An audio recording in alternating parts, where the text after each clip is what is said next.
Assalamualaikum Ibu. Waalaikumsalam Ibu. Selamat duduk. Ini sih Ibu.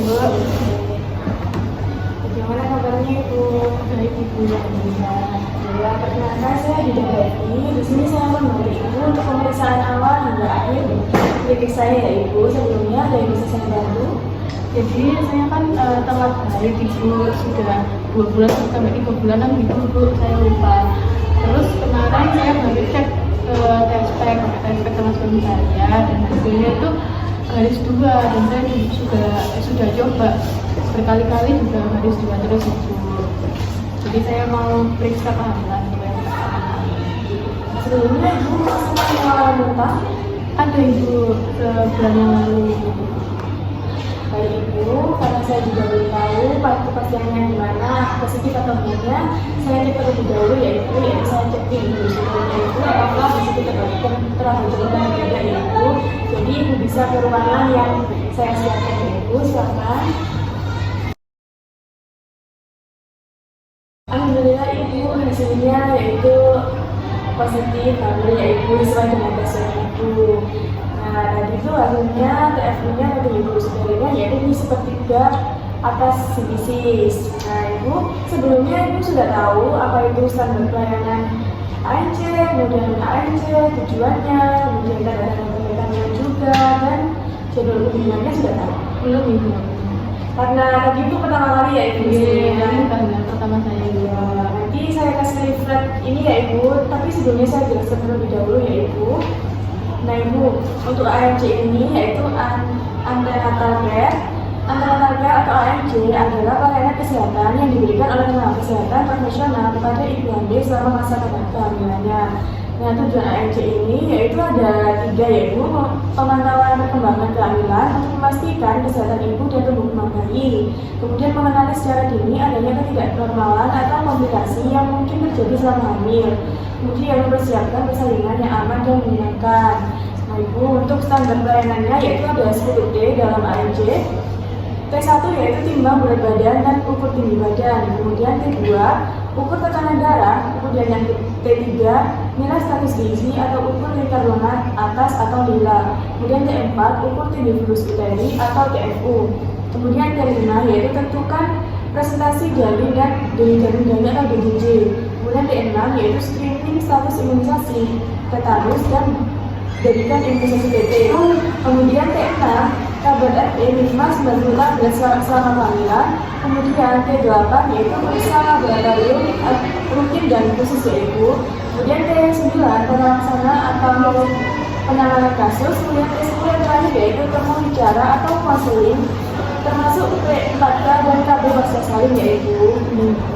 Nah Ibu, untuk saja yaitu ini tanda-tanda bahaya kehamilan. Nah yang pertama yaitu perdarahan dari janin lahir, yaitu biasanya itu berupa warna merah terang maupun gelap yaitu. Kemudian yang kedua, sakit kepala hebat yang tidak hilang dengan istirahat. Kemudian yang ketiga, penglihatan kabur atau tiba-tiba buram. Kemudian yang keempat, bengkak pada wajah, tangan dan kaki yang tiba-tiba. Kemudian yang kelima, gerak janin tidak terasa atau berkurang atau kurang dari 10-8-12 jam. Kemudian yang keenam, dari perut yang hebat dan tidak hilang. Kemudian yang ketujuh, demam tinggi, yaitu suhunya lebih dari 38 derajat yaitu. Kemudian yang terakhir yaitu jam. Nah Ibu, ini jadwal kunjungan ANC sesuai dengan Permenkes nomor 21 tahun 2021. Standar kunjungan ANC yaitu minimal 6 tahun ya Ibu. Nah ini yang pertama, kunjungan K1 dan K2 di trimester pertama, usianya kurang dari 12 minggu. Fokus pelayanannya yaitu deteksi dini kehamilan, segera FE, kemudian asam folas, screening anemia, kemudian evaluasi gizi. Kemudian kunjungan K3, trimester 2, 13 sampai 28 minggu, pemeriksaan lanjutan, imunisasi TT, maksudnya tanda bahaya. Kemudian di kunjungan K4 dan K5 yaitu ada di trimester 3. Usia kehamilan yaitu 29 sampai 38 minggu, deteksi konsentrasi janin, persiapan persalinan, dan KB pasca salin. Kemudian di kunjungan K6 yaitu di trimester 3 juga itu usia kehamilan yaitu lebih dari 38 minggu, memastikan persiapan persalinan atau pemeriksaan akhir. Nah Ibu, ini lagi yang berdasarkan ada di video semua, nanti bisa ditekan kembali jika Ibu lupa. Nah Ibu sebelum Nah, sudah ini apakah ada yang bisa dilakukan? Itu berarti itu saya harus memenuhi K1 sampai K6 tadi. Oh iya, ini dari semester 1 sampai 3. Yang terpikirnya ada 2 kali, yaitu untuk K1, K2, K3, K4, K5, K6. Jadi harus lengkap, yaitu tidak boleh bolong sebenarnya, supaya nanti jadi lebih sehat dan bisa melakukan segala hal juga, insya Allah. Jadi ini saya butuhnya K1. Iya, yang satu semester 1. Berarti Bu, Minggu terima kasih Bu. dan berbagai ya Ibu, ya sama-sama. Selalu jadinya buat saya.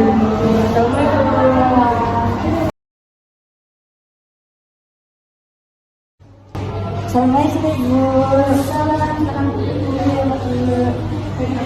Nama kabarnya hari ini? Alhamdulillah sehat Ibu. Sesuai yang Ibu dan anjurkan, 2 hari yang lalu saya telah kembali ke anak pertama saya. Ibu dan bilang waktu itu kalau sudah 2 hari silakan berkunjung kembali untuk pemeriksaan nifas. Saya akan bisa dulu ya. Iya. Nah, dari itu pemeriksaannya semuanya normal, kemudian darah nifasnya juga normal, lalu untuk evolusinya yaitu dari juga besar. Ini saya lihat, saya bersama kita dulu untuk perawatan mandiri dulu ya. Dimana bisa makan makanan bergizi tinggi, protein dan zat gizi seperti ikan, telur, daging, sayur hijau, macam-macam. Untuk minum air putih minimal 8 sampai 10 gelas per hari untuk mendukung produksi ASI. Lalu istirahat yang cukup dan tidur ketika tadi tidur untuk pemilihan gizi. Yang keempat yaitu jaga kebersihan area minum, kemudian bersih dari depan ke belakang, ganti pembalut setiap 4 sampai 6 jam. Lalu lakukan senam nifas sesuai kemampuan ibu untuk membantu pemulihan rahim, hindari mengangkat benda berat selama 6 minggu pertama. Lalu ada lagi yaitu berikan ASI eksklusif seperti mungkin 8 sampai 2 kali per hari. Hindari ibu bisa ajak suami dan keluarga untuk mendukung kegiatan perawatan bayi. Nah, di sini yaitu pengertian dan nifas ini yaitu untuk dalam masa yang dimulai setelah plasenta lahir dan berakhir ketika alat-alat kandungan kembali seperti keadaan sebelumnya.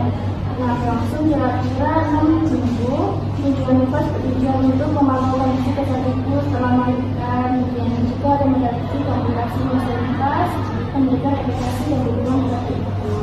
Di sini ibu bisa mengetahui tanda-tanda selama nifas ya ibu. Nah, yang pertama yaitu ada perdarahan hebat dari jalan lahir, yaitu melalui 2 pembalut dalam 1 jam. Kemudian yang kedua yaitu ibu mengalami demam tinggi, suhunya yaitu lebih dari 38 derajat, disertai menggigil, nyeri kepala lebar, penglihatan kabur atau pembengkakan pada wajah dan tangan. Lalu nyeri atau bengkak pada payudara disertai demam, yaitu tanda menitis ibu. Lalu nyeri kemerahan, hangat, bengkak pada betis, yaitu disebut tanda trombosis. Kemudian luka jahitan terbuka, merah, buka atau mengeluarkan nanah, perasaan sedih yang mendalam, menangis terus-terusan, atau